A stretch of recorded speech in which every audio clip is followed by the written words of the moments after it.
WICR. Hello, ladies and gentlemen. Welcome back. And now we're going to get... actually, we don't really have a whole lot of time, but we'll do the best we can. We're going to get into our segment about the NBA playoffs. So, just for quick results for those who don't know. In the Eastern Conference, the number 1 seeded Atlanta Hawks and the 8th seeded Brooklyn Nets are 2-2. The Washington Wizards at 5 swept the Raptors. They swept the Raptors. Then you have the number 3 seeded Chicago Bulls swept the they're beating number 6 seeded Milwaukee Bucks 3-2 in the series, and the Cavaliers swept the Celtics.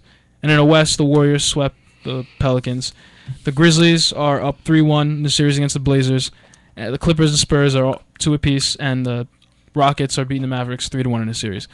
So, one thing in this playoffs that really shocked me was the way the Wizards just dominated Toronto. Yeah.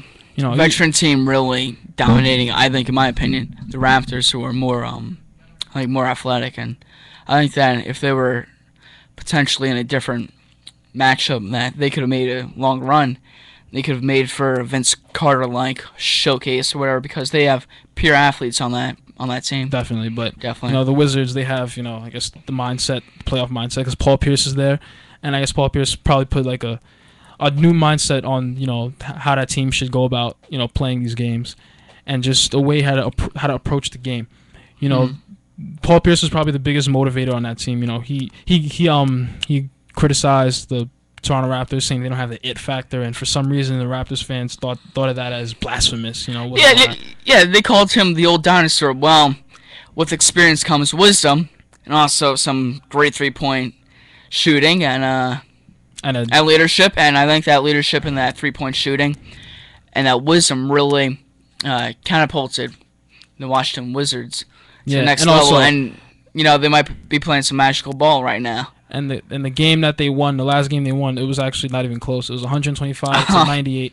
It was a scrubbing. Yeah, so that right there is very poetic of the whole Paul Pierce Toronto fan saga, or if you want to even call it that. But yeah, so Toronto's out. Well, the Raptors fans, they've hated Paul Pierce forever. Because he was on the Celtics, same division. With the Celtics, same division, and same then with conference the Nets, and everything. Same division, so.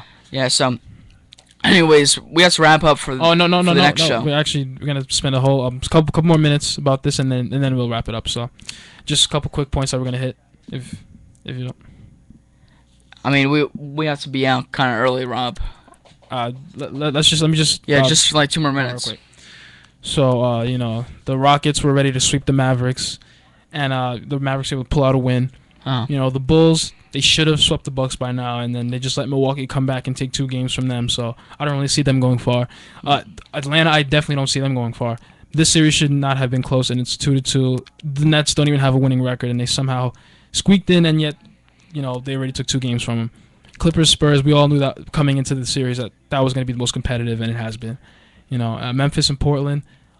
Just like Washington and Toronto, another 5-4 matchup where the 5 is dominating. However, Portland was able to pull out the win, and Steph Curry, worked his magic and beat the Hornets, look at me, and beat the Pelicans, with ease. So that unfortunately we don't really have a whole lot of time to, talk about the playoffs this week. But you know what? Next week we'll be back on Bill and Bob. So for all you listeners out there, thank you for listening, and we'll see you next Tuesday at 1 p.m. I'm Bill Maloney, and this is Robert Bob Baez. This is Bill and Bob. Go Gales. Signing off.